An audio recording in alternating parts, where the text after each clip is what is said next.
நீங்கள் காசு கொடுத்து எழுத சொன்னால் எது வேணாலும் எழுதலாம். கருத்து திணிப்பு தலைவர் கருத்து திணிப்பு இல்லை காசு கொடுத்து எழுதக்கூடிய ஒரு நாங்களும் ஒரு கருத்து கணிப்பு எடுத்திருக்கோம்.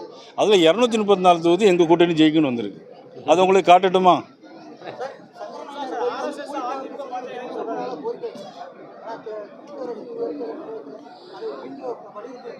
அதாவது என்னென்னா, மாமன்னன் பூலித்தேவனுடைய புகழை உலகமெங்கும் எடுத்து செல்லணும். அது எங்களுக்கு மாற்று கருத்தே இருக்காது. ஆனால் அந்த காலத்திலே வைத்திருந்தால் அது பற்றி யாரும் பேச்சு எழுந்திருக்காது. இப்பொழுது கோயிலுக்குள்ளே போய் ஆன்மீக ஸ்தலங்களில் அது எப்படி வைப்பது என்பது அது சர்ச்சைக்குரிய விஷயமாகும். அதெல்லாம் நம்ம வந்து இல்லை, ஃபோட்டோ இருந்ததுன்னா ஃபோட்டோ இருக்கிறதுல தவறு இல்லை.